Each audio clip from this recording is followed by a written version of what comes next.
चंद्रयान-3 ने चांद कल शाम 6:04 पर करेगा लैंडिंग। इसरो ने कहा सही काम कर रहे सारे सिस्टम।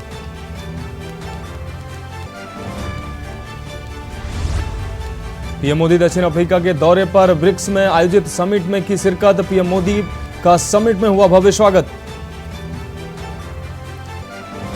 2 अक्टूबर से शुरू होगी राहुल की भारत जोड़ो यात्रा। पूर्वांचल पर फोकस, 23 सीटों पर नजर। पोरबंदर से अरुणाचल तक जाएगी यात्रा। इंडिया संगठन की मुंबई में मीटिंग में जाएंगे केजरीवाल। 31 अगस्त और 1 सितंबर को होगी तीसरी बैठक। कांग्रेस बोली 2024 में जीत के बाद तय होगा पीएम। पंजाब हरियाणा के किसानों का चंडीगढ़ कूच। चंडीगढ़ का Mohali Panchkula border seal. Shambhu border पर 2 राज्यों की पुलिस। संगरूर में 53 किसानों पर एफआईआर। और नू हिंसा के आरोपी का एनकाउंटर। पैर में गोली लगने के बाद पुलिस ने पकड़ा। 31 जुलाई के बाद से अरावली की पहाड़ियों में छिपा था आरोपी। आप देख रहे हैं के न्यूज, खबरों का सारथी। नमस्कार, मैं हूं आपके साथ मनोज मानस और आप देख रहे हैं देश की बात। और इस वक्त आपको सीधा लिए चलते हैं दक्षिण अफ्रीका के जोहान्सबर्ग में, जहां ब्रिक्स सम्मेलन में प्रधानमंत्री मोदी पहुंचे हैं। क्या कुछ कह रहे हैं सुनाते हैं आपको।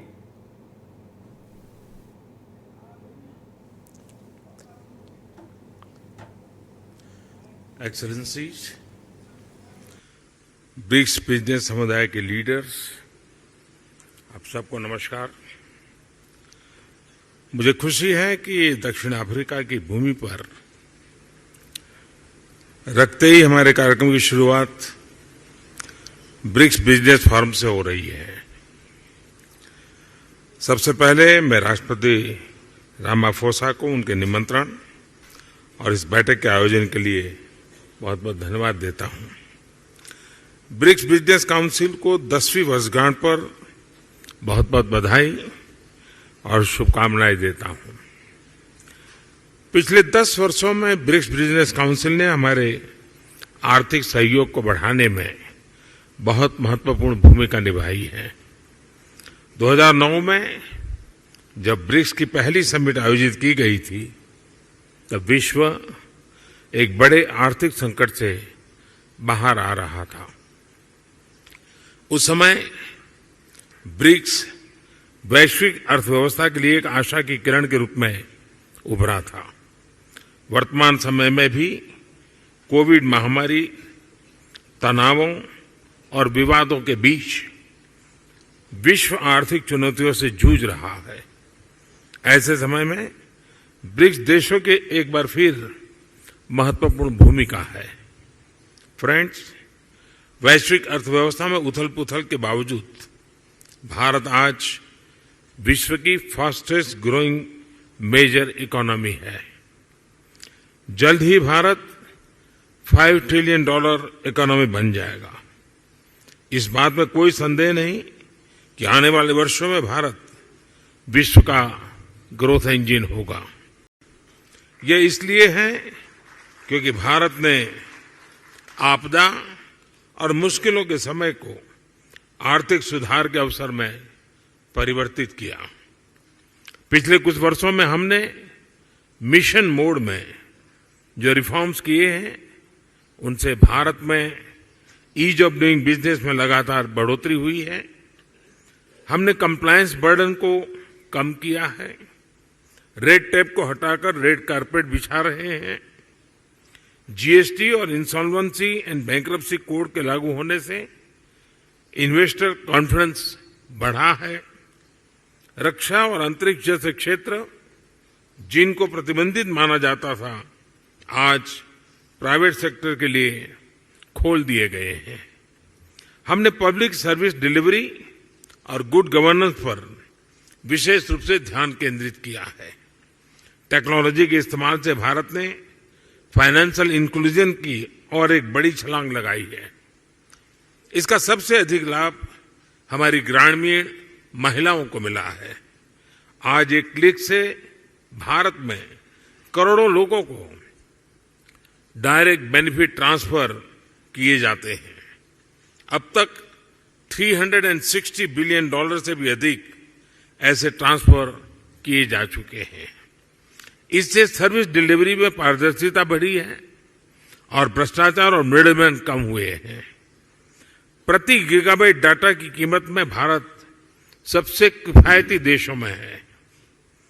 आज भारत में स्ट्रीट वेंडर से लेकर बड़े बड़े शॉपिंग मॉल तक यूपीआई यानी यूनिफाइड पेमेंट इंटरफेस का इस्तेमाल किया जाता है। आज विश्व के सबसे अधिक डिजिटल ट्रांजैक्शन वाला देश भारत है। यूएई, फ्रांस, सिंगापुर जैसे देश इस प्लेटफॉर्म के साथ जुड़े हैं। ब्रिक्स देशों के साथ भी इस पर काम करने के लिए अनेक संभावनाएं हैं। भारत के इंफ्रास्ट्रक्चर में बड़े पैमाने पर हो रहे निवेश से देश का परिदृश्य बदल रहा है। इस वर्ष के बजट में हमने इंफ्रास्ट्रक्चर के लिए लगभग $120 बिलियन का प्रावधान रखा है। इस निवेश के माध्यम से हम भविष्य के एक नए भारत की मजबूत नींव रख रहे हैं। रेल, रोड, वाटरवे, एयरवेज हर क्षेत्र में तेज गति से बदलाव आ रहा है। आज भारत में 10,000 किलोमीटर प्रति वर्ष की रफ्तार से नए हाईवे बन रहे हैं। पिछले 9 वर्ष में एयरपोर्ट की संख्या दोगुनी हुई है। निवेश और उत्पादन को बढ़ाने के लिए हमने प्रोडक्शन लिंक इंसेंटिव स्कीम्स लागू की है। लॉजिस्टिक्स कॉस्ट कम होने से भारत का मैन्युफैक्चरिंग सेक्टर कॉम्पिटिटिव हो रहा है। रिन्यूएबल एनर्जी के क्षेत्र में भारत वर्ल्ड लीडर में से एक है। हम भारत को solar energy, wind energy, electric vehicles, green hydrogen, green ammonia जैसे क्षेत्रों में ग्लोबल मैन्युफैक्चरिंग हब बनाने के लिए सक्रिय रूप से कदम उठा रहे हैं। स्वाभाविक है कि इससे भारत में रिन्यूएबल टेक्नोलॉजी का एक बड़ा मार्केट बनेगा। आज भारत में विश्व का तीसरा सबसे बड़ा स्टार्टअप इकोसिस्टम है। भारत में इस समय 100 से भी अधिक यूनिकॉर्न है। आईटी, टेलीकॉम, फिनटेक, एआई और सेमीकंडक्टर्स जैसे क्षेत्रों में हम make in India, make for the world के विजन को आगे बढ़ा रहे हैं। इन सभी प्रयासों का सामान्य जन के जीवन पर प्रत्यक्ष रूप से सकारात्मक प्रभाव पड़ा है। पिछले 9 वर्षों में लोगों की आय में लगभग 3 गुना वृद्धि हुई है। भारत के आर्थिक विकास में महिलाओं की सशक्त भागीदारी रही है। आईटी से लेकर स्पेस तक, बैंकिंग से लेकर हेल्थ केयर तक महिलाएं पुरुषों के साथ कंधे से कंधा मिलाकर देश की प्रगति में योगदान दे रही है। तो आप भारत के यशस्वी प्रधानमंत्री नरेंद्र मोदी को सुन रहे थे, जो दक्षिण अफ्रीका के जोहान्सबर्ग में ब्रिक्स सम्मेलन को संबोधित कर रहे थे। उन्होंने तमाम बड़ी बातें की। भारत तीसरी बड़ी अर्थव्यवस्था बनेगा और $5 ट्रिलियन की इकोनॉमी भारत जल्द बनेगा। साथ ही उन्होंने कहा कि भारत दुनिया का ग्रोथ इंजन जल्द बनेगा। अब हम बात कर रहे हैं चंद्रयान का काउंटडाउन। दरअसल 23 अगस्त की शाम यानी कि कल चंद्रयान 3 की इसरो सॉफ्ट लैंडिंग कराएगा, जिस पर पूरे देश और दुनिया की नजरें टिकी हुई हैं। चंद्रयान 3 की सफलता को लेकर अब देश में पूजा पाठ और प्रार्थनाओं का दौर भी शुरू हो गया है। चंद्रयान 3 की सफलता के लिए देश भर में पूजा पाठ का विशेष इंतजाम किया गया है। इसके लिए बुधवार जिस दिन चंद्रयान 3 की चांद पर लैंडिंग कराई जाएगी, उसके लिए मंगलवार को हनुमान चालीसा पाठ कर सफल लैंडिंग के लिए प्रार्थना की गई।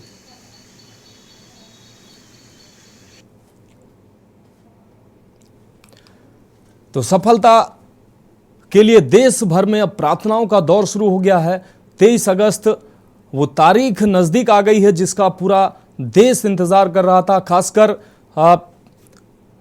सिर्फ देश ही नहीं, दुनिया इस क्षण का इंतजार कर रही थी। तो कल शाम को ये सॉफ्ट लैंडिंग इसरो के द्वारा कराई जाएगी। पूजा पाठ का दौर पूरे देश में लगातार जारी है। सफल लैंडिंग के लिए प्रार्थनाएं की जा रही हैं कि इसरो का ये चंद्रयान मिशन सफल हो। इस मिशन की सफलता से पूरी दुनिया में भारत की पावर दुनिया लोहा मानेगी भारत की पावर की। ये ताज़ा तस्वीरें जो अपने टीवी स्क्रीन पे आप देख पा रहे हैं, ये इसरो ने जारी की हैं। ये लैंडर विक्रम के द्वारा भेजी हुई तस्वीरें जो इसरो ने जारी की हैं, ये ताज़ा तस्वीरें हैं। तो देश भर में सफलता के लिए पूजा और प्रार्थनाओं का दौर जारी है। आपको बता दें, मंदिरों में लगातार पूजा पाठ और प्रार्थनाएं की जा रही हैं। तो इसरो का चंद्रयान फतेह की देश भर में प्रार्थनाएं की जा रही हैं। चंद्रयान 3 से अलग हुआ प्रोपल्सन मॉड्यूल,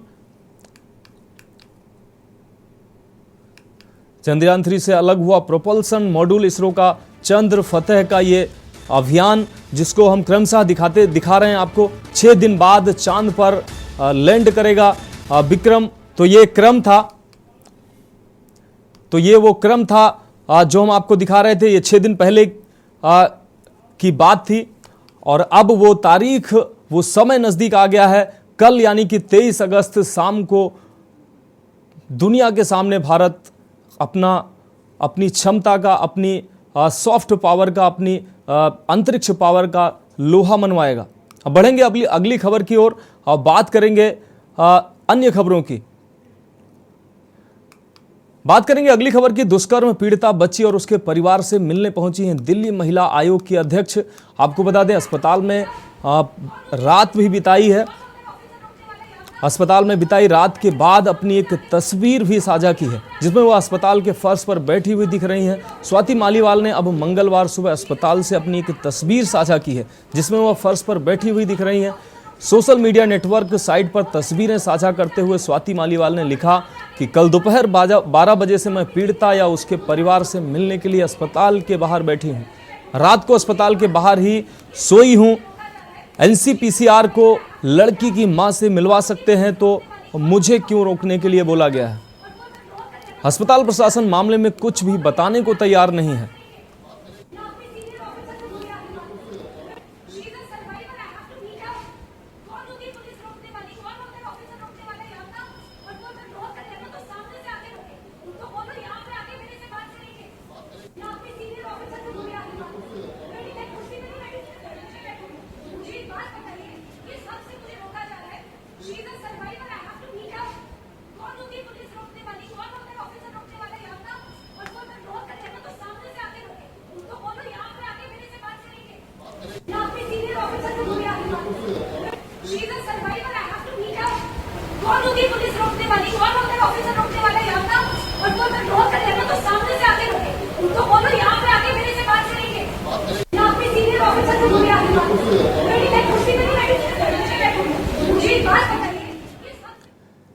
अब बात अगली खबर की। खबर रेवाड़ी से है, जहां चुनाव को नजदीक आते देख कांग्रेस पार्टी को अब हर वर्ग की याद आने लगी है। कहीं विपक्ष आपके समक्ष कार्यक्रम किए जा रहे हैं, तो कहीं पिछड़ों को आरक्षण दिलाने के वादे किए जा रहे हैं। बीपी मंडल की जयंती मनाने का निर्णय लिया गया है। इसी के चलते 25 अगस्त को करनाल के सेक्टर 5 स्थित अनमोल गार्डन में आयोजित की जाने वाली बीपी मंडल के जयंती कार्यक्रम को लेकर ओबीसी कांग्रेस के कार्यकारी प्रदेश अध्यक्ष तेलूराम जांगड़ आज कार्यकर्ताओं को आवश्यक दिशा निर्देश देते नजर आए।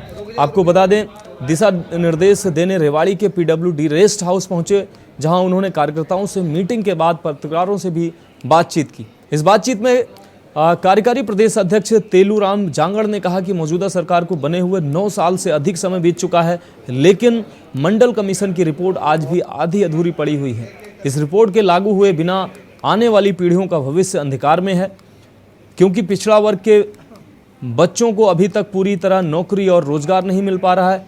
इस दौरान ओबीसी कांग्रेस के शहरी जिलाध्यक्ष वीर सिंह प्रजापति व ग्रामीण जिलाध्यक्ष धर्मवीर सरपंच मुंडनवास, नेशनल कोऑर्डिनेटर व राजस्थान प्रभारी सुभाष छावड़ी, हरियाणा कोऑर्डिनेटर एडवोकेट नरेंद्र राव सहित काफी संख्या में पदाधिकारी व कार्यकर्ता मौजूद रहे।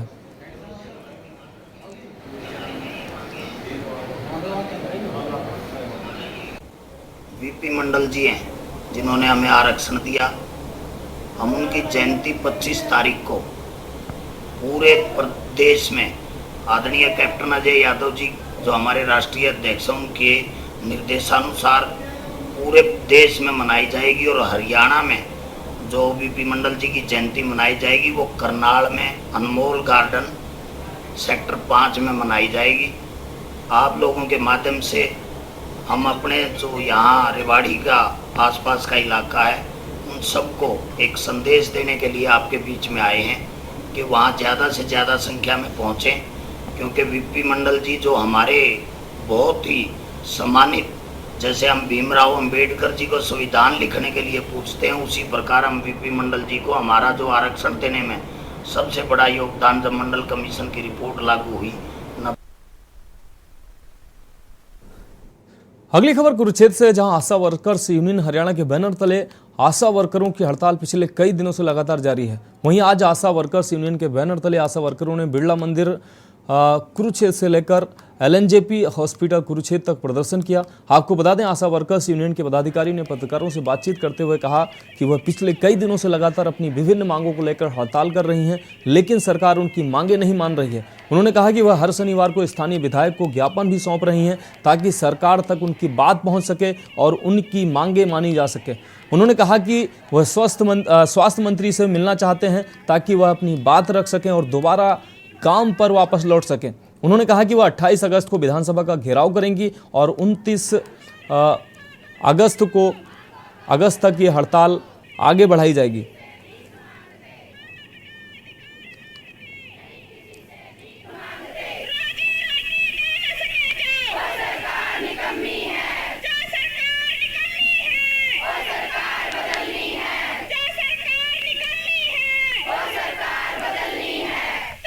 नमस्कार सभी को, और मेरा नाम पिंकी है और मैं जिला कुरुक्षेत्र की आशा वर्कर की प्रधान हूँ। 8 अगस्त से हमारी पूरे हरियाणा के अंदर 20,000 आशा वर्कर CIT और SKS से संबंधित है। 20,000 आशा वर्कर सड़कों पे है और सरकार का अब तक कोई ध्यान नहीं गया हमारी तरफ। 9 और 10 का हमारा ट्रेड यूनियन के साथ महापड़ाव था और उसके बाद हमारा राज्य कमेटी में फैसला हुआ था 12 अगस्त से सभी विधायकों पे हर शनिवार को हम अपना ज्ञापन दे रहे हैं उनके माध्यम से, ताकि सरकार से हमारी बातचीत होए। और बार बार यही कह रहे हैं कि मीडिया के माध्यम से भी स्वास्थ्य मंत्री से हमारी बातचीत कराई जाए ताकि जनता के काम जो प्रभावित हो रहे हैं वो हम कर सके। हड़ताल चल रही है, जैसे कि पहले 3 दिन की हड़ताल थी। 3 दिन में हमारी सरकार से बात होगी तो आगे नहीं बढ़ेगी, हमारा ये कहना था। नहीं हुई तो ये आगे बढ़ जाएगी। जैसे ही हमारे 3 दिन की हड़ताल थी, सरकार ने कोई बातचीत हमारे साथ नहीं की है। उसके बाद हमारे 18 तक की हड़ताल बढ़ गई थी। 12 तारीख को हमने सुबह सुधा के यहाँ प्रदर्शन किया था और उनको अपना ज्ञापन दिया था, जो कि वो कह रहे थे कि हम आपकी जल्द ही बात करवा देंगे। उसके बाद हमने 18 तारीख को मेवा को दिया था लाडवा के अंदर। उन्होंने भी यही बात कहा था कि 4,000 रुपए में होता कुछ नहीं, आपको बहुत कम मिलते हैं, हम आपकी जल्द ही बात करवा के समस्या का समाधान करवाएंगे। रुक करेंगे अगली खबर का। 29 अगस्त को लेह लद्दाख में सेना की गाड़ी पलटने के बाद सेना के 9 जवान शहीद हो गए। आपको बता दें, इन 9 शहीद जवानों में 3 जवान हरियाणा के रहने वाले हैं। वहीं 3 शहीदों में से 1 जवान अंकित कुंडू रोहतक जिले के गद्दी खेड़ी माजरा का रहने वाला है। आज शहीद जवान का पार्थिव शरीर उसके पैतृक गांव दोपहर बाद पहुंचा। शाहिद के सेना के काफिले के साथ आसपास के गांव से लोगों का अपने शहीद जवान को अंतिम यात्रा में भारी हुजूम देखने को मिला। आपको बता दें, भारत माता की जय, शहीद अंकित अमर रहे के नारों से आसमान गूंज उठा। रोहतक से गांव तक ग्रामीणों ने पैदल और बाइक काफिले के साथ गांव में लोग पहुंचे और जयकारे लगाते रहे। सभी नम आंखों से सभी ने शहीद जवान के दर्शन किए। आज शहीद अंकित कुंडू को पूरे राजकीय सम्मान के साथ अंतिम विदाई दी गई। सेना की तरफ से और हरियाणा पुलिस की तरफ से फायर कर सलामी दी गई। रोहतक प्रशासन के अधिकारी और स्थानीय अलग अलग राजनीतिक पार्टियों के लोग भी श्रद्धांजलि देने पहुंचे।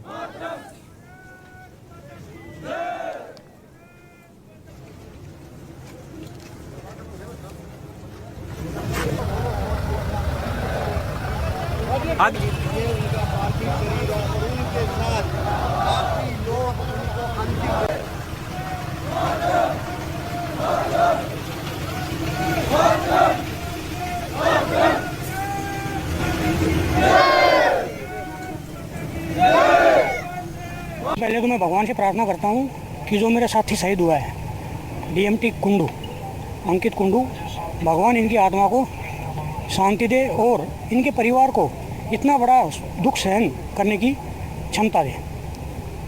बाकी शहीद हुआ है इसने बहुत बड़ा एक हर एक जवान के नसीब में भी नहीं होता शहीद होना, क्योंकि शहादत देना एक बहुत बड़ी बात होती है देश के लिए। तो मुझे बहुत गर्व है अपने साथी अंकित के ऊपर कि उन्होंने साथी दिया है। तो ये इंसिडेंट कैसे हुआ? ये साहब ऑप्स एरिया में जा रहे थे आगे, तो ट्रैक थोड़ा सा ऐसा ही ख़राब ट्रैक है ले के अंदर, तो उससे थोड़ा सा गाड़ी की कोई मैकेनिकल फॉल्ट है या क्या कुछ बता नहीं सकते अभी। अगली खबर गुरुग्राम से है। आपको बता दें गुरुग्राम न्यू कॉलोनी थाना क्षेत्र से एक खबर है, जहां एक युवक को सिर्फ इसलिए पीटा गया क्योंकि उसने गांजा पीने से इनकार कर दिया था। आसपास के लोगों की माने तो कुछ लोग इलाके में अपना दबदबा और दहशत फैलाना चाहते हैं। पीड़ित सागर की माने तो 13 अगस्त की शाम वह अपने दोस्त की दुकान पर बैठा हुआ था। वहीं दुकान के बाहर 2 नशेड़ी युवक बैठे हुए थे। दोनों युवक सागर को गांजा पीने के लिए बुलाने लगे, लेकिन उसने गांजा पीने से इनकार कर दिया। तो उन नशेड़ी युवकों ने सागर को दुकान से बाहर निकाल लिया और मारपीट शुरू कर दी। पूरी वारदात सीसीटीवी में कैद हुई। मारपीट के बाद सागर मामले की शिकायत करने पुलिस के पास पहुंचा, लेकिन पीड़ित की माने तो अभी तक कोई कार्रवाई अमल में नहीं लाई गई है।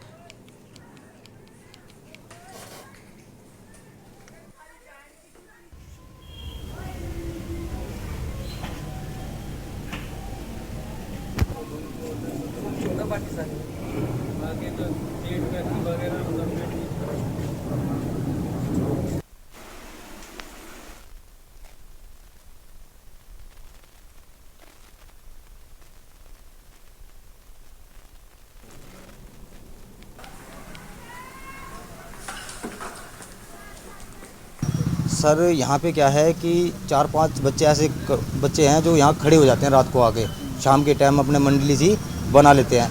तो क्या होता है कि इनका आपसी में ही यार दोस्तों का झगड़ा हो जाता है। ठीक है सर, तो यार दोस्तों का ही एक दिन पहले झगड़ा हुआ, तो यहाँ कंप्लेंट दी गई थी यहाँ से।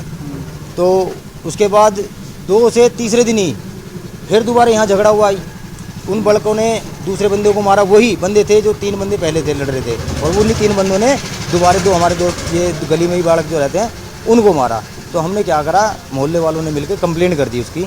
तो कंप्लेंट करने के बाद वो अब हमारे ऊपर पथराव कर रहे हैं कि तुमने कंप्लेंट क्यों करी है। यहाँ पे सर मेरा भाई बैठा था इस दुकान पे, बोने वाली दुकान पे, तो इसका मेरे पास फ़ोन आया कि भाई मुझे मारने के लिए लड़के आए हुए हैं। तो छोटी सी बात थी कुछ कि किसी के पापा के मुझे कुछ पैसे देने थे। तो मैंने उसको कहा कि तेरे पापा को बुला ले, मैं पैसे दे देता हूँ।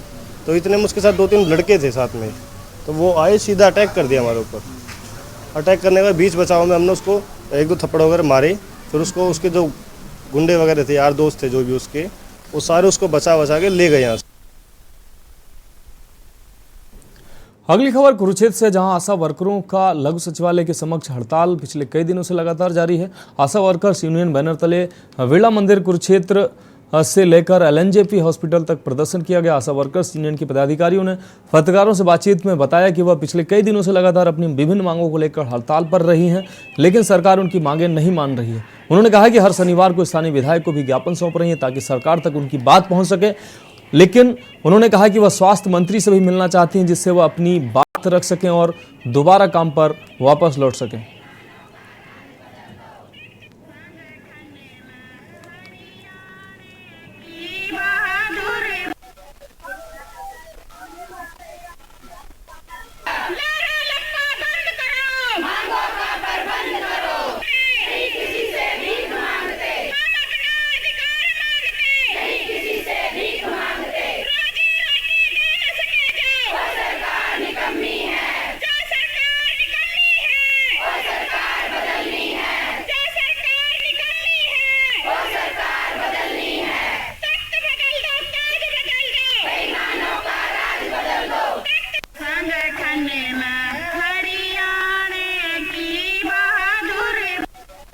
नमस्कार सभी को, और मेरा नाम पिंकी है और मैं जिला कुरुक्षेत्र की आशा वर्कर की प्रधान हूँ। 8 अगस्त से हमारी पूरे हरियाणा के अंदर 20,000 आशा वर्कर CI2 और SKS से संबंधित है।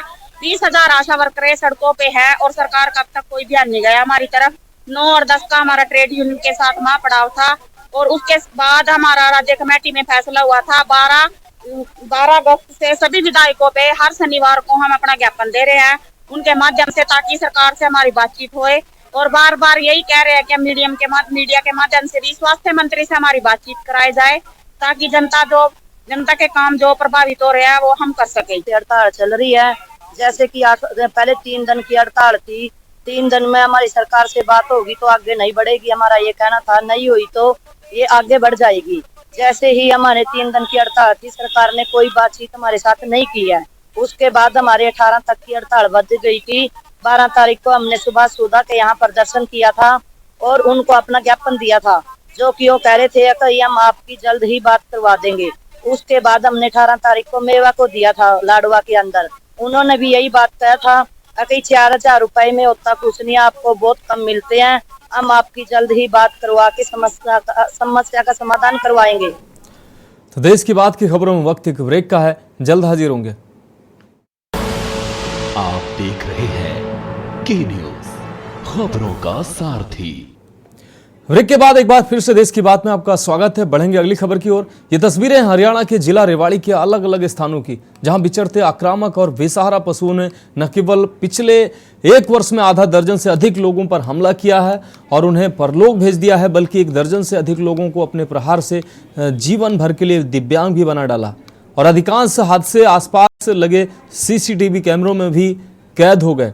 आखिर इन विभत्स हादसों के लिए जिम्मेदार कौन है? अगर हम बात करें पिछले 5 वर्षों की, तो नगर निगम नगर परिषद रेवाड़ी द्वारा अनेकों ठेकेदारों को इन बेसहारा पशुओं को पकड़ने और उन्हें गौशालाओं तक पहुंचाने का ठेका दिया गया है, लेकिन नगर परिषद द्वारा समय पर उनकी अदायगी न किए जाने के कारण हर बार ठेकेदार काम पूरा किए बिना ही काम छोड़कर चला जाता है और फिर वही तस्वीरें लगातार सामने आती रहती हैं।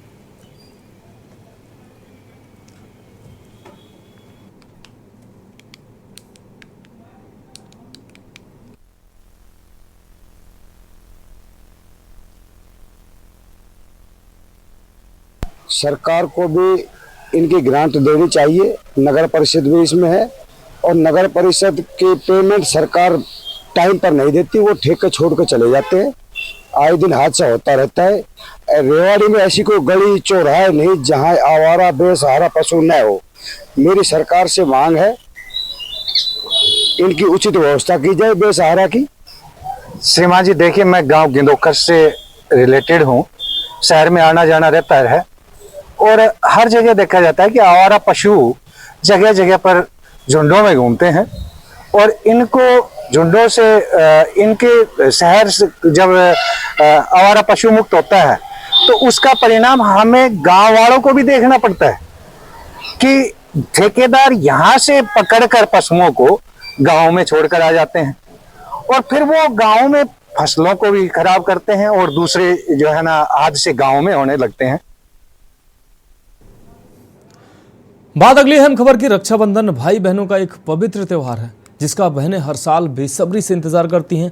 वो घड़ी आने वाली है। 30 अगस्त को देश भर में रक्षाबंधन का पर्व मनाया जाएगा, लेकिन इस बार पीले रंग का वाटरप्रूफ लिफाफा काफी सुर्खियों में है। इस बार डाकघर में एक विशेष वाटरप्रूफ लिफाफे की काफी डिमांड है। इस वाटरप्रूफ लिफाफे की कीमत महज 10 रुपए है और इसका डिजाइन इसकी बहुत ही आकर्षित करने वाली है। लिफाफा पर कई तरह की अच्छी लाइंस भी लिखी हुई हैं। पीले रंग का ये लिफाफा देखने में काफी आकर्षक लग रहा है। जगाधारी डाकघर में अपने भाई को राखी भेजने आई बहन ने बताया कि मैंने इस बार विशेष लिफाफे को खरीदा है और मैं अपील करूंगी कि ज़्यादा से ज़्यादा वाटरप्रूफ लिफाफे का इस्तेमाल करें और अपने भाइयों को रक्षा सूत्र भेजने के लिए बेहतर माध्यम है। निशांत है, मैं यमुनानगर का रहने वाला हूँ। मैं हर साल इंडियन पोस्ट ऑफिस से अपनी सिस्टर की तरफ से अपने भाई को राखी पोस्ट करता हूँ यूके के अंदर। तो यहाँ पे एक ये फैसिलिटी चली है, ये इन्होंने खुद का अपना एनवेलप डिजाइन किया है जो बहुत ही अच्छा है और वाटरप्रूफ है। उसके द्वारा अगर हम राखी पोस्ट करते हैं तो वो जल्दी इजीली पहुंच जाती है यूके के अंदर। तो मैं आप सबको रिकमेंड करूंगा भी यहीं से एनवेलप लें और यहाँ की फैसिलिटी बहुत बेस्ट है। Thank you. डिमांड तो बहुत है, इसकी डिमांड अच्छी है, इसीलिए सेल हो रहा है। काफी मतलब 3-4 साल से हम इसको सेल कर रहे हैं कंटिन्यू और 10 रुपए इसकी कॉस्ट है। मतलब और सब वैसे तो बिल्कुल ठीक है, मतलब वाटर प्रूफ है एक तो और कस्टमर को अट्रैक्टिव भी करता है और फटता नहीं है जल्दी। क्योंकि जाने के लिए जब राखी जा रही है इसमें तो राखी सेफ पहुंचती है। सर अभी तक कितने लग चुके हैं ये और क्या आगे की बात है? अब तक तो सर 190 के लगभग बिक चुके हैं और डिमांड तो है ही है सर इसमें। बढ़ेंगे अगली खबर की ओर। सिरसा में आम आदमी पार्टी चुनाव प्रचार समिति के अध्यक्ष एवं पूर्व सांसद डॉक्टर अशोक तंवर ने कहा कि सिरसा में पिछले लंबे समय से विकास कार्यों के नाम पर जमकर भ्रष्टाचार हुआ है, जिसका उदाहरण 10 करोड़ की लागत से बनने वाली शहर की गलियां हैं। मंगलवार को अशोक तंवर नगर पालिका कार्यालय पहुंचे और जनसूचना अधिकार के तहत 38 बिंदुओं पर कार्यकारी अधिकारी से जवाब मांगा। पूर्व सांसद डॉक्टर तंवर ने आरोप जड़ा कि 10 करोड़ के टेंडर में भारी गोलमाल और जमकर भ्रष्टाचार हुआ है, जिसका मुख्यमंत्री को स्टेट विजिलेंस व सीएम फ्लाइंग से अविलंब जांच करानी चाहिए। डॉक्टर तंवर ने कहा कि 10 करोड़ की लागत से बनने वाली गलियों की सूची में कई गलियां पहले से ही बनी हुई हैं। ऐसे में इन गलियों को पुनः टेंडर में शामिल करना बड़ा घोटाला है। उन्होंने प्रदेश के मुख्यमंत्री से मांग की है कि वह इन गलियों के बनने से पहले ही इनकी फिजिकल वेरिफिकेशन करवाएं, ताकि नगर परिषद की तरफ से किए जा रहे भ्रष्टाचार और घोटाले को सामने लाया जा सके।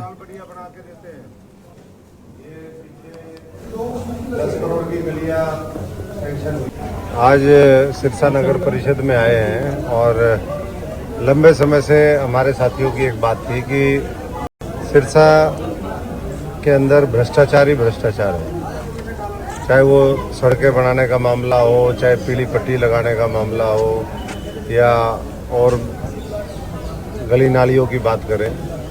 अभी 10 करोड़ का एक टेंडर लगा है और उसमें ये बताया गया है कि 10 करोड़ में से 3 गलियां ऐसी हैं जो पहले से बनी हुई है। तो आप इससे अंदाज़ा लगा सकते हो कि आज हरियाणा के अंदर कितना गुना भ्रष्टाचार बढ़ गया है, नगर परिषद में कितना बढ़ गया है। तो हमने ईओ यहाँ संदीप मलिक जी उनको वो दिया है, साथ साथ और लोगों से भी मिले हैं। रुक करेंगे अगली खबर का। राज्य मंत्री सरदार संदीप सिंह ने कहा कि मुख्यमंत्री मनोहर लाल के दिशा निर्देशानुसार सड़कों के नवीनीकरण के लिए पीडब्ल्यूडी एवं मार्केटिंग बोर्ड ने तेज गति से काम शुरू कर दिया है। कुछ ही समय में पीडब्ल्यूडी की ओर से 11 सड़कों के नवीनीकरण का काम पूरा कर लिया जाएगा। क्षेत्र की 11 सड़कों को नए सिरे से बनाया जाएगा। राज्य मंत्री संदीप सिंह मंगलवार को 3 सड़कों के नवीनीकरण उद्घाटन कार्यक्रम में बोल रहे थे। इस दौरान राज्य मंत्री ने नारियल तोड़कर विधिवत रूप से सड़कों के नवीनीकरण कार्य की शुरुआत की। उन्होंने ढाण रोड से नानकपुरा अंबाला हिसार हाईवे से गांव खेड़ी सीसगरा एवं गुहला रोड से स्योसर जंगल प्लांट नंबर 4 तक की जाने वाली सड़क के नवीनीकरण कार्य का उद्घाटन किया। राज्य मंत्री ने बताया कि अरनेचा नानकपुरा रोड को चौड़ा करने एवं उनके नवीनीकरण के लिए 287.83 लाख रुपए का बजट खर्च किया जाएगा। 43 किलोमीटर टोटल इसका डिस्टेंस होगा 11 सड़कों का, और ये उम्मीद है कि बहुत जल्दी पीडब्ल्यूडी डिपार्टमेंट के जो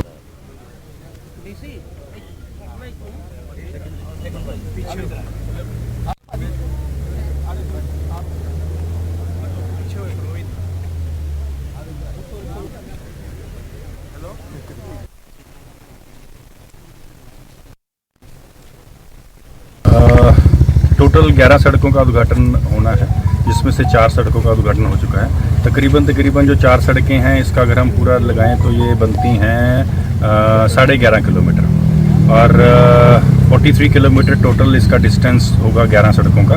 और ये उम्मीद है कि बहुत जल्दी पीडब्ल्यूडी डिपार्टमेंट के जो कर्मचारी हैं जिनको टेंडर मिला है, उनको जल्दी नियम अनुसार इसको पूर्ण करेंगे। और मैं शहरवासियों को, गाँव वासियों को जो इन सड़कों से गुजरने के लिए कुछ समय के लिए इनको खेद होगा, तो मैं उनसे कहूँगा कि धैर्य के साथ कर रहे हैं, और बहुत जल्दी ये सड़कें अच्छी बनकर आपके लिए तैयार होंगी, जिससे आप दोबारा अपना सफ़र तय कर सकें। टोटल 11 सड़कों का उद्घाटन होना है, जिसमें से 4 सड़कों का उद्घाटन हो चुका है। तकरीबन जो 4 सड़कें हैं, इसका अगर हम पूरा लगाएं तो ये बनती हैं 11.5 किलोमीटर, और 43 किलोमीटर टोटल इसका डिस्टेंस होगा 11 सड़कों का। और ये उम्मीद है कि बहुत जल्दी पीडब्ल्यूडी डिपार्टमेंट के जो कर्मचारी हैं जिनको टेंडर मिला है, उनको जल्दी नियम अनुसार इसको पूर्ण करेंगे। और मैं शहरवासियों को, गाँव वासियों को जो इन सड़कों से देश की बात में अगली खबर पिहोवा से है। नगर पार्षदों ने नगर पालिका कार्यालय पिहोवा में वार्ड में काम न होने को लेकर रोष जताया है। वहीं सभी नगर पार्षदों ने नगर पालिका के अधिकारियों पर आरोप लगाते हुए कहा कि उन्हें गुमराह कर रहे हैं और उनके काम नहीं करते हैं। मौके पर पहुंचे नगर पालिका के चेयरमैन आशीष चक्रपाणी ने पत्रकारों से बातचीत करते हुए कहा कि नगर पार्षदों द्वारा जो मांग रखी गई वो बिल्कुल जायज़ है और अधिकारी काम नहीं करते हैं। उन्होंने कहा कि अधिकारी नगर पार्षदों एवं उनको गुमराह कर रहे हैं। उन्होंने कहा कि अधिकारियों को अपनी व्यवहार में परिवर्तन और कार्यशैली को बदलने की आवश्यकता है। उन्होंने कहा कि अधिकारी अपने आलस के चलते काम नहीं कर रहे हैं और अगर उनसे कुछ पूछा जाता है तो वो उनको गुमराह करते हैं। वहीं नगर पालिका के सचिव ने कहा कि वह काम कर रहे हैं और टेंडर भी लगा दिए गए हैं और जो टेंडर खुल चुके हैं उन पर जल्द काम शुरू कर दिया जाएगा। जिस ठेकेदार ने काम शुरू नहीं किया उसको नोटिस भी जारी की जाएगी।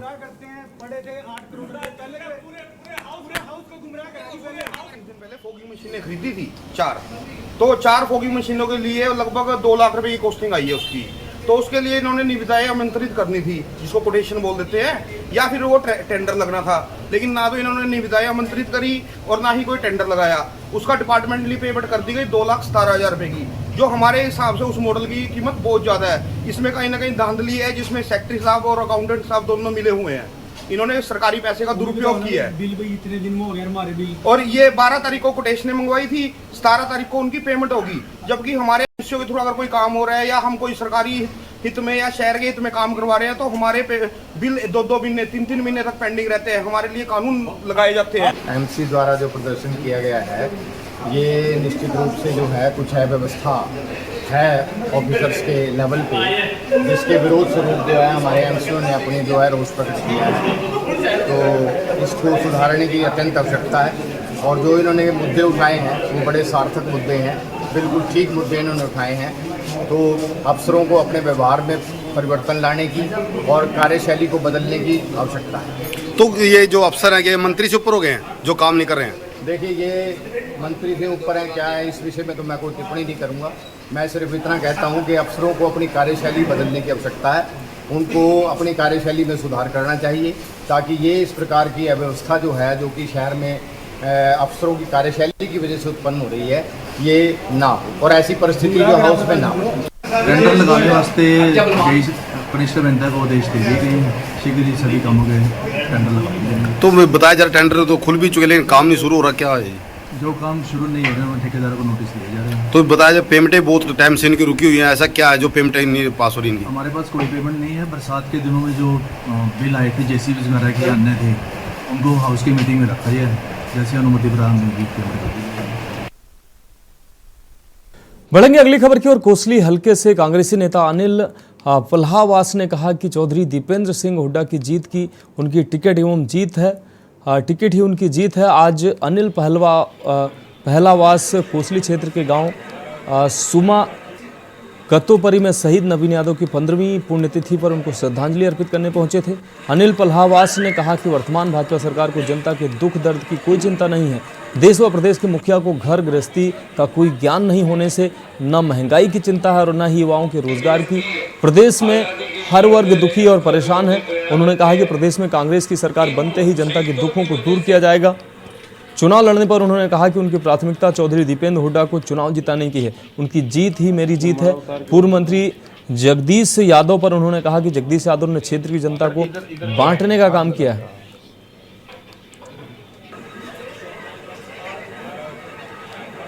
जो जवान गांव के लिए, इलाके के लिए, देश के लिए लड़ता था, उसके लिए अग्निवीर जैसी योजनाएं ले आए, जिसके अंदर सिर्फ 4 साल की नौकरी दे के जवानों को और उनको फिर बाद में सड़क के ऊपर किसी फैक्ट्री पे चौकीदार लगाने का काम भाजपा कर रही है। इस प्रदेश में जो सरकार है, खट्टर सरकार, अगर पूरे देश में नंबर 1 बेरोजगार है तो हरियाणा है। ये भाजपा की नीति है। आप बुद्धिजीव हैं, समझदार लोग हैं। मैं आपको एक बात बताना चाहता हूँ, मैं इनके बीच रहा हूँ। ये आंख में आंख डाल के झूठ बोलते हैं कि आपको आगे भी ऐसे ही गुमराह करने आएंगे। इनसे बच के रहना और इस खट्टर सरकार को उखाड़ के फेंक देना, तभी जाके कहीं बेरोजगारों को रोजगार मिलेगा। अब बात अगली खबर की। ऊर्जा एवं भारी उद्योग केंद्रीय राज्य मंत्री कृष्णपाल गुर्जर ने फरीदाबाद के जिला भाजपा कार्यालय अटल केंद्र में 20 जुलाई से 11 अगस्त तक आयोजित किए गए लोकसभा के मानसून सत्र के कामकाज को लेकर प्रेस वार्ता का आयोजन किया और राज्यसभा और लोकसभा में पास हुए 21 विधेयक के बारे में बताया और साथ ही आईपीसी, सीआरपीसी और एविडेंस एक्ट में आने वाले बदलाव को लेकर भी चर्चा की। विपक्ष को घेरते हुए उन्होंने कहा कि उनके पास सिर्फ एक ही एजेंडा है कि मोदी हटाओ, जबकि विपक्ष जितनी गाली प्रधानमंत्री को देता है वह उतने ही मजबूत होते हैं। इस मौके पर जिलाध्यक्ष भारी संख्या में स्थानीय बीजेपी नेता और विधायक शामिल रहे। उन्होंने स्थानीय नेता भी इसमें शामिल रहे। उन्होंने बताया कि इस मानसून सत्र ये काफी कामयाब रहा है, जिसमें राज्यसभा और लोकसभा में 21 विधेयक पास हुए हैं।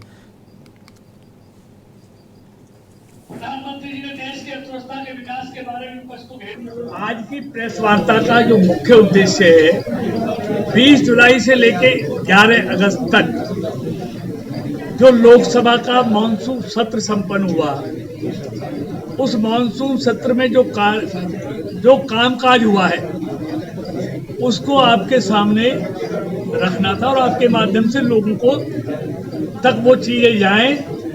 आज उसके लिए प्रेस कॉन्फ्रेंस बुलाई गई थी। ये मानसून सत्र अपने आप में बहुत कामयाब रहा है। 21 विधेयक वहां पर प्रस्तुत किए गए, राज्यसभा लोकसभा में जो पास हुए, और एक सीआरपीसी, आईपीसी और एविडेंस एक्ट जैसा एक विधेयक प्रस्तुत किया गया, जो राज्यसभा लोकसभा में प्रस्तुत करने के बाद स्टैंडिंग कमेटी को भेज दिया गया है उनकी रिकमेंडेशंस के लिए, और 3 महीने में वो अपनी रिपोर्ट देगा। बढ़ेंगे अगली खबर की ओर। सिरसा में ब्रह्मा कुमारीज की ओर से राखी का पर्व मनाया गया। राखी का पर्व बहन भाइयों का पर्व होता है और आज ब्रह्मा कुमारीज संस्था की ओर से ब्रह्मा कुमारियों की बहनों ने भाइयों की कलाई पर राखी बांधी तथा शुभकामनाएं दी। आपको बता दें, भगवान से अपने भाई के लिए लंबी उम्र की कामना की। बातचीत के दौरान बताया कि यह त्यौहार बड़ा ही प्यारा त्यौहार है और बहन अपने भाई की कलाई पर राखी बांधकर लंबी उम्र की कामना करती है। और इस दिन बहन भाई को भी संकल्प लेना होता है कि किसी पराई लड़की या लड़के को गलत नज़र से नहीं देखेंगे। और इस मौके पर ब्रह्मा कुमारीज आश्रम सभी पत्रकारों को सम्मानित किया गया। ओम शांति। रक्षाबंधन परम पिता परमात्मा की तरफ से हम सबके लिए एक बहुत पवित्र त्योहार है। सभी रुक करेंगे अगली खबर कर। सिरसा में संयुक्त किसान मोर्चा गैर राजनीतिक व सामाजिक संगठनों के आह्वान पर मंगलवार को जिला उपायुक्त को एक ज्ञापन सौंपा गया। ज्ञापन सौंपने आए Lakhwinder Singh Aulakh, Akbar Khan, Yusuf Khan, bishop, Inderjit Khokhar, pastor John Bhola, pastor Abu Aziz, Prakash Sihag, Jagdish Swami, Gurdeep Singh, Angrez Singh, तमाम लोग रोहतक में पहुंचे। आपको बता दें, रोहतक में संयुक्त किसान मोर्चा व सामाजिक संगठनों की मीटिंग हुई थी, जिसमें निर्णय लिया गया था कि 22 अगस्त को हरियाणा व पंजाब में जिला उपायुक्त को इस संबंधित ज्ञापन सौंपे जाएंगे। इसी कड़ी में मंगलवार को जिला उपायुक्त सिरसा को ये ज्ञापन सौंपा गया। उन्होंने बताया कि हम विभिन्न धर्मों से संबंध रखने वाले जिले के जिम्मेदार व्यक्ति हैं।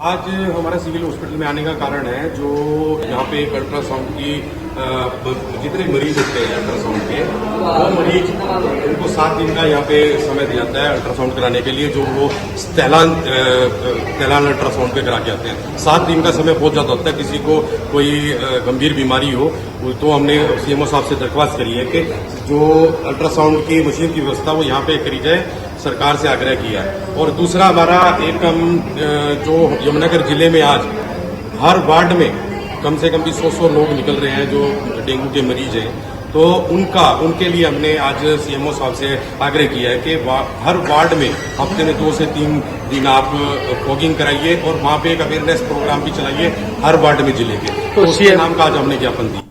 अगली खबर इंदौर से है, जहां डीजीपी की फटकार के बाद पुलिस के आला अधिकारी सहित सिपाही शहर की सड़कों पर दिखाई दिए हैं। आपको बता दें, शराब दुकानों के बाहर खड़ा होकर नशा करने वाले व नशे में धुत कार चालकों पर पुलिस ने सख्ती दिखाई है। पुलिस कमिश्नर के निर्देश पर पुलिस ने अलग अलग टीम बनाकर आवारागर्दी करने वालों की धरपकड़ शुरू की है। जहां नाइट कल्चर की आड़ में आवारागर्दी करने वालों को पकड़ा गया है, वहीं वाहन में शराब पीने व हथियार लेकर घूमने वालों को भी गिरफ्तार किया गया है। शहर की सड़कों पर पुलिस की कार्रवाई के साथ गली मोहल्लों में भी पुलिस की टीम आदतन अपराधियों सहित वारंटियों की सर्चिंग कर उनकी धरपकड़ की जा रही है। गौरतलब है कि शहर में 8 माह में 36 हत्याओं और लगातार बढ़ रहे अपराध के बाद डीजीपी सुधीर सक्सेना द्वारा इंदौर पुलिस को फटकार लगाई गई थी, जिसके बाद पुलिस अपराधियों पर कार्रवाई करती नजर आ रही है।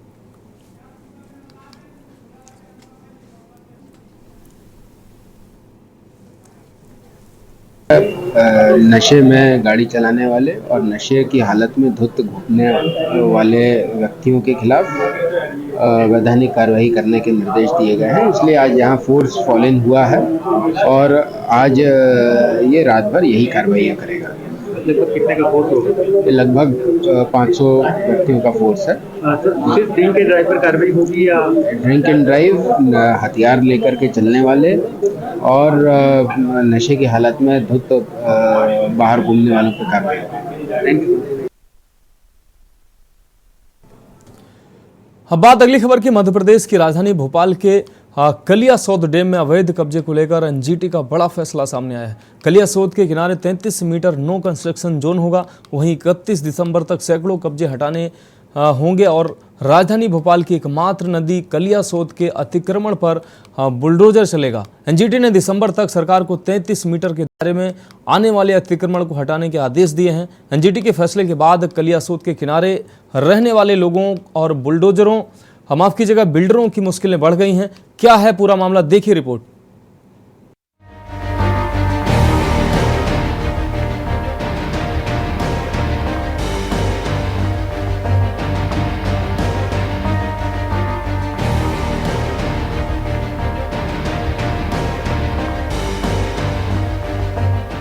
बिल्डर लॉबी और प्रभावित रहवासी सुप्रीम कोर्ट जाने की तैयारी में है। इस पूरे मामले में नदी के संरक्षण और उसे प्रदूषण मुक्त बनाने के लिए लंबी लड़ाई लड़ने वाले पर्यावरणविद डॉक्टर सुभाष पांडे का कहना है कि 2014 से अब तक 9 साल में इस मुद्दे पर 200 से ज्यादा बार सुनवाई हुई है।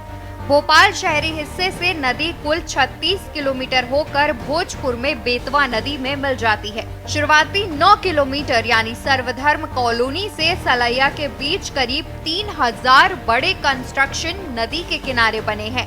इनमें ज्यादातर बहुमंजिला इमारतें हैं। भोपाल सिटी ऑफ लेक है, उसमें केवल एक ही नदी है, कलियासोत नदी है, और इसलिए कलियासोत नदी के संरक्षण और संवर्धन के लिए मैंने उसको बचाने के लिए याचिका लगाई थी 2014 में। तो पहला इसका जो जजमेंट था वो वर्ष 2014 20 अगस्त को आया था। उसी समय ये आदेश दिया गया था। 2 बिंदुओं पर यह आदेश पारित हुआ था।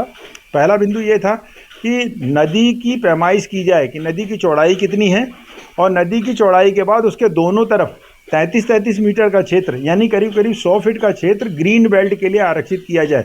इस दरमियान आने वाले जितने भी अतिक्रमण हैं, चाहे वो नदी पर हैं चाहे उसकी ग्रीन बेल्ट पर हैं, सबको तोड़ दिया जाए और तोड़ने का पैसा इन अतिक्रमणकारियों से लिया जाए। तो वहीं इस फैसले को लेकर सैकड़ों लोगों की जान आफत में आ गई है। वहां के निवासियों का कहना है इस फैसले का लोगों पर बहुत प्रभाव पड़ेगा। सारी गलती बिल्डर की है, जबकि रहवासी बिल्डर की गलती का खामियाजा उठा रहे हैं। उन लोगों का क्या दोष है जिन्होंने अपने फ्लैट या मकान सभी परमिशन देखकर और अपनी जमा पूंजी लगाकर खरीदे थे। पीड़ितों को क्या दोष है, बिल्डर बेचकर फ्री हो गया, पर रहवासियों के साथ जो लूट हुई है उस पर क्या कार्रवाई हुई। सभी रहवासी संगठन मिलकर इस ठगी की FIR भी करेंगे और कोर्ट भी जाएंगे। भाई हम लोगों का क्या दोष है, हमें कोई बताए ना। ये न्याय नहीं, इसको अन्याय कहते हैं। मेरी नज़र में अन्याय व्यक्तिगत तौर पे, जब मेरा कोई दोष नहीं है, मैं सारी आपकी परमिशन देख के कोई भी लेगा। भूमिका में उनने मीटिंग की थी उसी समय, तो हाईकोर्ट के रिटायर्ड जज साहब थे, उनसे पूछा मैंने कि श्रीमान जी ये बताओ क्या देख के लिया आपने, ये तो एनक्रोचमेंट और वो सब बताया जा रहा है। बोले यार बिल्डिंग परमिशन और वो देख के ही तो लेंगे, TNCP नगर निगम के सारी परमिशन है, वो सारी परमिशन है। मेरे पास तो कलेक्टर का कंप्लीशन सर्टिफिकेट है उस समय। तो आप ये बताइए कि इसमें पीड़ितों के साथ न्याय तो नहीं हुआ, वो अपने पैसे लेके हट गए, कोई अधिकारी का कुछ नहीं बिगड़ रहा, जिनने गलत जानकारियां दी, जिनने गलत सर्टिफिकेशन किया, तो हम इनको बनाएंगे अगर मौका पड़ा। तो ये पक्का मानिए कि इनको ये सारे रहवासी संगठन मिलके इनकी FIR भी करेंगे और कोर्ट में भी जाएंगे। तो भाई आपको जो करना है निर्णय करें। जाहिर सी बात है कि इस कार्रवाई से वह लोग ज्यादा प्रभावित होंगे जिन्होंने अपने रिटायरमेंट का पैसा या फिर अपनी बड़ी पूंजी लगाकर फ्लैट और मकान खरीदे थे। अब उनके सामने सबसे बड़ा संकट आ खड़ा हुआ है, यानी कि गलती बिल्डर की प्रशासन की और उसे भुगतेगी आम जनता। के न्यूज के लिए भोपाल से सुनील मालवीय की रिपोर्ट।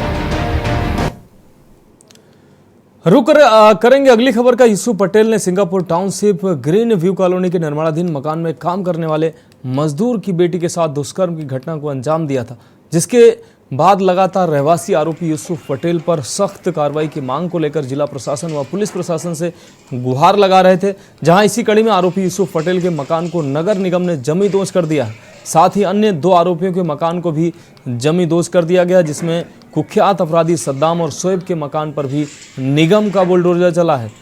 इस दौरान बड़ी संख्या में पुलिस बल भी मौके पर मौजूद रहा। सद्दाम के तिलक नगर स्थित निवास पर चला है निगम का बुलडोजर। साथ ही कनाडिया बाईपास पर स्थित शोएब नामक अपराधी के मकान को भी निगम ने जमींदोज कर दिया है। वहीं तीसरा 8 वर्षीय बालिका के साथ दुष्कर्म करने वाले आरोपी यूसुफ पटेल को खजराना थाना क्षेत्र स्थित मकान पर भी निगम के हथौड़े चले हैं।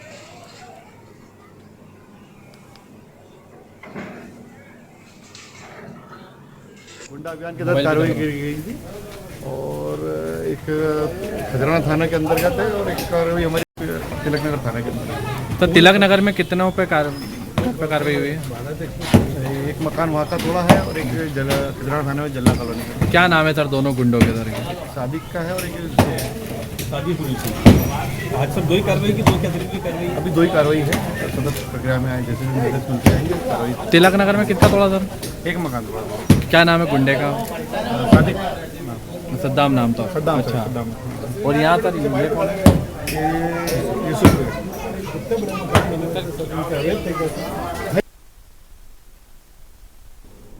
अगली खबर रतलाम से है, जहां मध्य प्रदेश जन अभियान परिषद एवं जिला प्रशासन द्वारा स्नेह यात्रा निकाली जा रही है। रतलाम जिले के धराड़ से प्रारंभ होकर पिपलौदा विकासखंड की पंचायत सुखेड़ा निपानिया में गांव के समस्त धर्म प्रेमी जनता व इस्कॉन मंदिर व रानी गांव के देवनारायण मंदिर पर राजकीय अतिथि नीलकंठेश्वर प्रभु के सानिध्य में स्नेह यात्रा।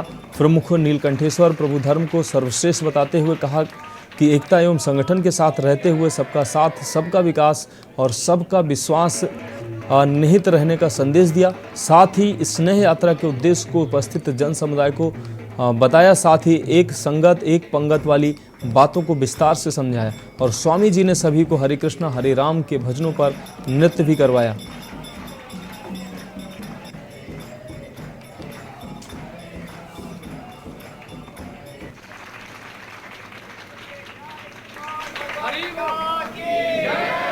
पूरा मंदिर प्रदर्शनी हो रहा है 16 तारीख से 26 तारीख तक 13 दिन का यात्रा है और हम रतलाम के बिलपाग जो गांव है बिलपाग मंदिर से हमारे ये यात्रा का शुरुआत किया। इसके बाद हम रतलाम बाजना सेलना होके हम पिपलोदा में आके पहुँचे। रोज़ हम 10-10 गांव में जाते हैं और ऐसे सबको इकट्ठा करके सत्संग परिणाम संकीर्तन और एक साथ मिलकर रहने के लिए हम सबको निवेदन करते हैं। तो देश की बात में आज मेरे साथ इतना ही। मुझे दीजिए इजाजत और आप देखते रहिए के न्यूज़ इंडिया।